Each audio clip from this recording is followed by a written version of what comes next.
नमस्कार दोस्तों जैसा कि जस्ट हम लोग पिछले वीडियो में ही आप लोग को बताए थे कि आपका जो भी ग्रुप डी का एग्जाम होने वाला है कैसे उसको फॉलो करना है ताकि आपका एग्जाम अगर देते हैं तो जाहिर है कि वो एग्जाम 99% चांस रहेगा निकल जाने का। क्योंकि दोस्तों देखिए, सिर्फ हमको बताने से ही एग्जाम नहीं निकल जाएगा या फिर आपके अंदर ग्रोथ नहीं होगा जब तक कि आप उसके ऊपर वर्क नहीं करते हैं। दोस्तों इसीलिए बोलते हैं जितना भी आपको टारगेट दे रहे हैं, ठीक ना, उस पर वर्क कीजिए, ठीक है, और उस टारगेट को जरूर कंप्लीट कीजिए। प्रत्येक 2 दिन के बाद वो टारगेट आपके सामने हम पेश करेंगे, ठीक है। आज जो आए हैं आप लोग के सामने प्रॉफिट एंड लॉस, जो आपका चैप्टर चल रहा था वही प्रॉफिट एंड लॉस लेकर के आए हैं। आज उसी को 4 से 5 सवाल हम लोग देखेंगे, ठीक ना। बाकी जो टारगेट आपको दिए हैं, पहला टारगेट दे चुके हैं ग्रुप डी को, कैसे आपको उसको पकड़ बनाना है सिलेबस पे, ठीक है, कम समय में। तो नेक्स्ट जो आएगा, आज दूसरा दिन है, यानी कि कल कोशिश करेंगे कि आप लोग को टारगेट दूसरा दिया जाएगा, ठीक है। आइए आज का सवाल देखते हैं।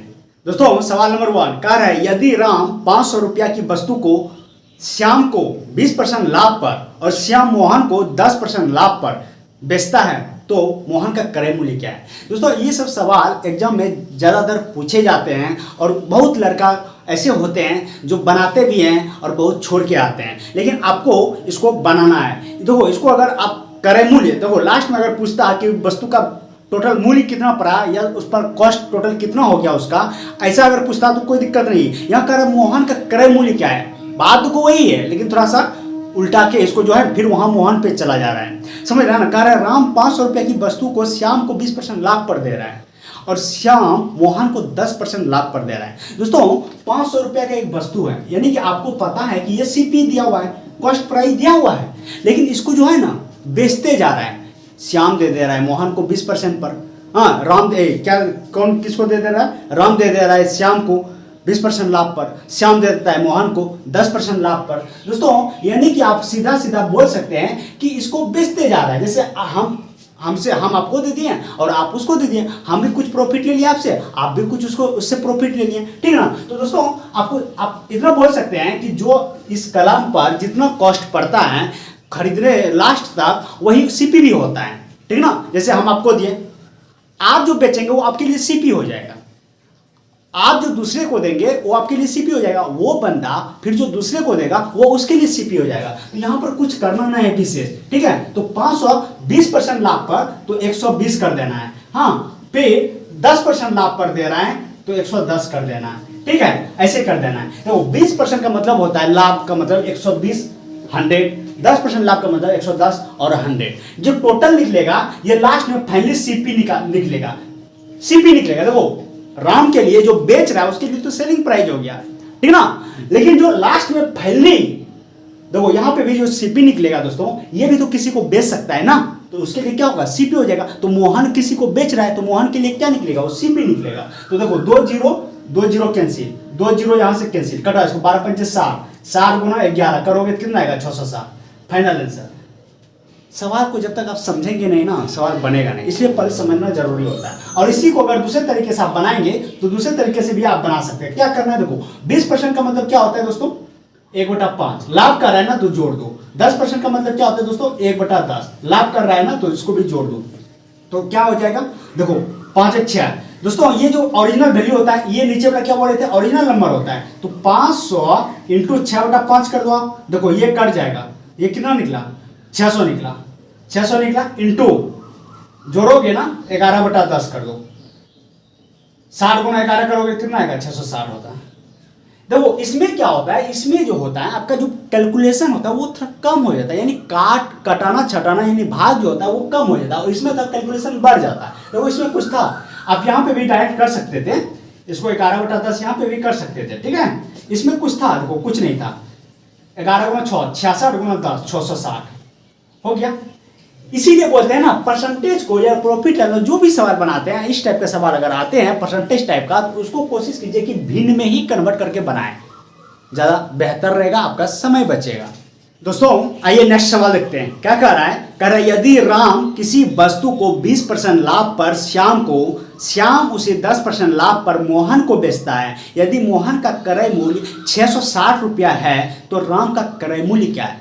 दोस्तों देखो सवाल में थोड़ा सा चेंजेज है, वहां पर आपको शुरू में कॉस्ट प्राइस दिया हुआ था, शुरू में कॉस्ट प्राइस 500 दिया था और इसमें क्या होता था, जुटते जा रहा था, जुड़ते जा रहा था, ठीक ना, जुड़ते जा रहा था, जो फाइनली कॉस्ट प्राइस फिर निकलता है। लेकिन यहाँ पर दोस्तों ऐसा ना करके यहाँ पर लास्ट वाला दे दिया है 660। समझ रहे ना, कह रहा है क्या, राम किसी वस्तु को 20% लाभ पर बेचता है और फिर उसको अगला बंदा जिसको वो बेचता है वो फिर 10% लाभ पर बेच देता है। तो फाइनली जो वस्तु पर कॉस्ट पड़ जाता है, यानी फाइनली जो उसका मूल्य निकलता है वो 660 निकलता है। तो आप लोग को समझ में आ गया होगा 20% का मतलब क्या बोले, 1/5 जोड़ोगे क्या होगा 6/5, 6/5 इंटू इसको फिर क्या करता है, इसी वस्तु को क्या करता है फिर दूसरे को देता है 10% लाभ पर, तो जोड़ोगे क्या होगा 11/10। फाइनली जो पड़ रहा है सीपी वो 660 पड़ रहा है। बस कटा दो इसको ना, कटा दो, अब 6 से 11 से कटा दो, ऐसे कटा दो, इसको कटा दो, 10 से कटा दो। अब को 10 गुना 10 100, 100 गुना 5 बराबर क्या हो जाएगा 500, सीपी निकल गया। सवाल को समझना बहुत जरूरी होता है, नहीं तो एग्जाम में आप घुमाते रह जाएगा, वो आप घूमते रह जाएंगे और फिर वही होगा, इसको सवाल को स्किप करेंगे फिर आगे जाएंगे, फिर वो भी नहीं बनेगा, फिर स्किप करेंगे फिर पीछे आएंगे। समझ रहे हैं ना, ये सारी चीजों से आपको बचना होता है। और कोशिश कीजिए कि शॉर्टकट तरीका जितना भी हो शॉर्टकट तरीका अपनाइए, नहीं तो ना बहुत दिक्कत हो जाएगा, फायदा ही नहीं। आपको अगर बनाने में सीख जाएंगे ना, बना तो लेंगे एग्जाम में, लेकिन फायदा क्या, 5 क्वेश्चन 10 क्वेश्चन देख के रहेंगे, टोटल क्वेश्चन भी देख नहीं पाएंगे, उसको भी तो देखना होता है। ठीक है, आइए आगे सवाल देखते हैं। कह रहा है राम 500 रुपया की किसी वस्तु को श्याम को 20% हानि पर और श्याम उसे मोहन को 25% हानि पर तथा मोहन उसे रहीम को 10% हानि पर बेचता है, तो रहीम का क्रय मूल्य क्या है। दोस्तों सवाल कुछ है जो आपको फर्स्ट बताए सवाल वही है, वहां पर प्रॉफिट हो रहा था और यहाँ पर लॉस हो रहा है। दोस्तों वहां पर क्या हो रहा था, प्रॉफिट हो रहा था आपको, तो यहाँ पर लॉस हो रहा है, तो लॉस करके बनाइएगा। और ये सवाल आपके लिए छोड़ते हैं हम। जैसे कह रहा है 20% हानि, 20% का मतलब 1/5 हानि का रहा है ना, मतलब घटा दो, यानी 4/5। फिर क्या कह रहा है, फिर कह रहा है दोस्तों कि 25% हानि, 25% का मतलब क्या होता है दोस्तों 1/4, घटा दो 3/4, ठीक है। और फिर कुछ कह रहा है क्या, हाँ 10% हानि, 10% हानि का मतलब होता है दोस्तों 9/10। और कॉस्ट प्राइस कितना दिया है दोस्तों, कॉस्ट प्राइस दे दिया है आपको 500 रुपया, कितना दिया है 500 रुपया। बस इसको कैलकुलेट कर लेना, फाइनल आंसर आ जाएगा। देखो सवाल में कुछ था, हम डायरेक्ट अभी लिखे हैं, अभी आप जो सवाल बनाएंगे उस सब में अगर आप भी खुद करेंगे तो आपको ये सब लिखने की जरूरत नहीं है कि 5% 25% हानि का मतलब 1/5 फिर घटाएंगे, नहीं, डायरेक्ट करना है 4/5, डायरेक्ट करना है 3/4, डायरेक्ट करना है 9/10। यानी कि जैसे वो बोलता है 10% तो हानि मतलब आपके दिमाग में आ जाना चाहिए 9/10। दोस्तों ऐसा कब होगा, जब आप उसके ऊपर काम करेंगे। ठीक है, इसको बनाइएगा जरूर और इसका आंसर जरूर हमको कमेंट सेक्शन में दीजिएगा। ठीक है, आइए आगे सवाल देखते हैं। कह रहा है एक दुकानदार 2 वस्तु है 800 रुपया प्रति वस्तु की दर से, ध्यान से सुनिएगा, 2 वस्तु है, ठीक है, 8 रुपया प्रति वस्तु की दर से खरीदा। एक पर वो 25% लाभ और दूसरे पर 25% हानि हुई, तो सौदे पर, पूरे सौदे पर उसे कितने % का लाभ या हानि हुआ। दोस्तों सिंपल समझने वाली बात है कि एक दुकानदार जो है 2 वस्तु खरीदता है, वस्तु 1 और वस्तु 2, ठीक है, और दोनों वस्तु का जो प्राइस है प्रत्येक वस्तु 800 रुपया पर वस्तु है, तो टोटल हो जाता है 1600, यानी 1600 में वो 2 खरीदा। अब कह रहा है क्या, इस पर एक पर 25% प्रॉफिट होता है, उसको प्रॉफिट होता है, ठीक है, और एक पर 25% का लॉस होता है। बताओ ये कट के क्या हो गया, प्लस माइनस 0।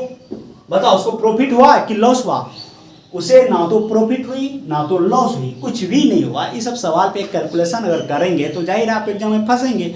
सिंपल सोचना है, 800 रुपया प्रत्येक वस्तु का दाम है और एक पर 25% लाभ हो रहा है, एक पर 25% हानि हो रहा है। अभी देखो सेम सवाल ऊपर में था कि राम को 20% हानि पर, राम वस्तु को बेचता है 20% लाभ पर, फिर वो अगला को बेच देता है 10% लाभ पर। यहाँ पर दोस्तों अगर ये बोलता कि 25% यहाँ पर लाभ हो रहा है और यहाँ एक वस्तु पर 20% का हानि हो रहा है, तब यहाँ तो 25% लाभ हो रहा है और 20% हानि हो रहा है, कितना पड़ रहा है टोटल हमको निकाल करके जोड़ना पड़ता, तब देखते हैं कि इतना आ रहा है या नहीं आ रहा है। अगर इतना आता तो फिर वही प्रॉफिट और लॉस बराबर है, कुछ भी नहीं हुआ उसको। अगर इससे ज्यादा होता तो प्रॉफिट, कितने का प्रॉफिट तो निकालते हैं, इससे अगर कम आता तो लॉस हुआ, कितने का लॉस वो भी बताते हैं। लेकिन यहाँ पर 800 दाम है, 25 प्लस कर रहा है 25 माइनस कर रहा है, तो नो प्रॉफिट नो लॉस। बस दोस्तों सवाल पर जरूर आप काम कीजिएगा और ये दिमाग में बिल्कुल मत लीजिएगा कि हम आते हैं 4 सवाल 3 सवाल 5 सवाल लेकर के। दोस्तों आपको जो भी सवाल बता रहे हैं हम उसमें टाइप बता रहे हैं, समझ रहे हैं ना। अभी देखिए आपके सामने 5 सवाल 4 सवाल पेश किए हैं, तो 4 टाइप के सवाल।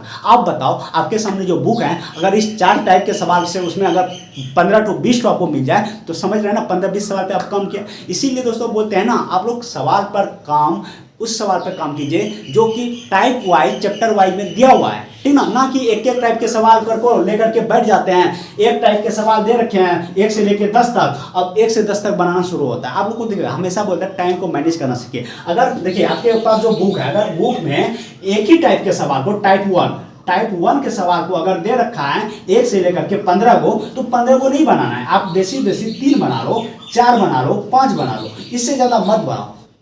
समझ रहे हैं ना। टाइम तभी बचेगा दोस्तों, नहीं तो ऐसे नहीं होता है, ठीक ना। आप लड़का लोग कमेंट करता है कि भैया बहुत सारा है, कैसे पढ़ेंगे बुक, इतना सारा बुक कैसे पढ़ेंगे। तो पढ़ने का तरीका होता है तो दोस्तों, ऐसे नहीं हम बोलते हैं कि इतना सारा बुक, ऐसे टाइम मैनेज करो, ऐसे पढ़ो, ऐसे हम नहीं बोलते हैं। बुर्बक तो नहीं है ना। अरे सबको तो आखिर पढ़ने के बाद क्या, उसको याद भी तो करना जरूरी होता है ना। इसीलिए बोलते हैं ना, हम कैसे उसको तरीका को अपनाना है। अगर 3 सवाल 4 सवाल बनाएंगे तो यहाँ से आपका टाइम बचेगा। 5 टाइप के सवाल हैं, 5 टाइप के सवाल को छुएंगे आप, 4 सवाल बनाएंगे तो बेसिक 20 सवाल बनाएंगे। 20 सवाल बनाने में कितना समय लगेगा? 20 मिनट लग जाए आपको, अरे आधा घंटा लग जाए। आधा घंटा तो नहीं लगेगा, इतना तो बुर्बक नहीं है। कंपटीशन का लड़का आधा घंटा 20 सवाल बनाने में नहीं देगा, ठीक ना। तो दोस्तों आज का वीडियो यहीं तक रहने देते हैं। और जैसा कि बोले, ग्रुप डी का नेक्स्ट टारगेट जो आप लोग के सामने पेश करेंगे, कोशिश करेंगे अगर कल ड्यूटी ना हो या आज ड्यूटी ना हो तो हम कल आप लोग को टारगेट दूसरा देंगे, ठीक है। जो टारगेट दिए हैं उस पर काम कीजिए और जो टाइप का सवाल दे रहे हैं इस पर काम कीजिए। मिलते हैं नेक्स्ट वीडियो में, तब तक के लिए जय हिंद।